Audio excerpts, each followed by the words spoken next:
All right, Barrett, you have some explaining to do this week as we roll into the NFL. We're going to go into the B list. Ooh. And you kind of need to explain this thing a little bit, huh? Run us through it, and then we'll ask you to explain. Okay, well, Bills fell off the B list, right? From a deserved loss from the Vikings, a close loss. But then, I mean, they had like 2 consecutive losses. So now they've had like 2 consecutive wins. So they're back into the B list, and they just so happen to be the number 1 seed in the AFC. But you don't just go out of the B list to go, to 1, 2, or 3, okay? So let's just get to the Vikings. Vikings are a very annoying team. I'm just waiting for them to get one more blowout, then they'll never be considered again. But they just keep winning. So far, they have 2 losses. You can't hate on them for that. And you could argue that the Vikings versus Cowboys game are an anomaly. Speaking of the Cowboys, they're 2. But number 3, the Chiefs, you can't just take them off the B list because they lost a close one to Joe Burrow, who always beats them. The Chiefs have been rolling. It doesn't matter. The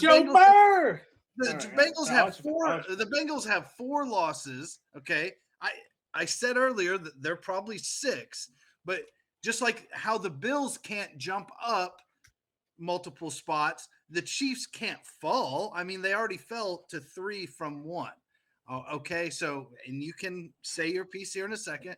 Cowboys just rolling, right? I mean, no argument there. They destroyed the Saturday's Colts on Sunday Night Football. I mean, it was relatively close until the 4th quarter. Matt Ryan needs to be put out of his misery.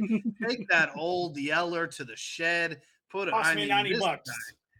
This guy, yeah, get him out of here. And then Eagles, 1 loss.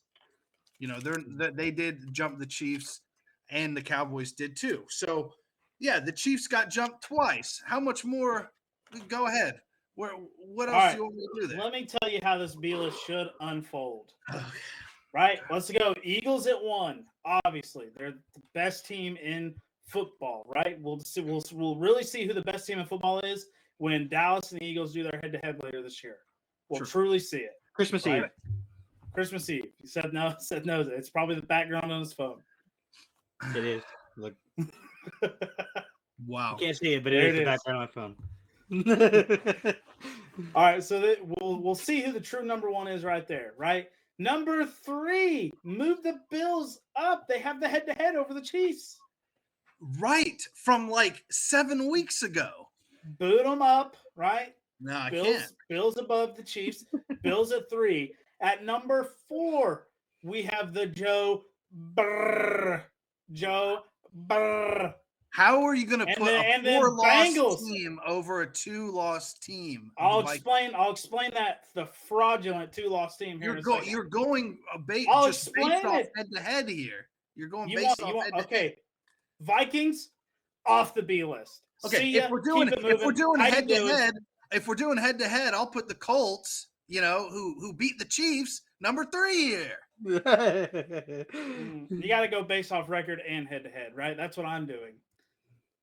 I'm not going way out of left field here. This is a pretty good list, and I'm dropping some top tier knowledge on you, right? So we'll go back. Eagles 1, Cowboys 2, Bills 3, Joe Burr, Bengals 4, Chiefs 5, Vikings off. You know why? That 2-loss team plus 10-point differential. You ever go back in history?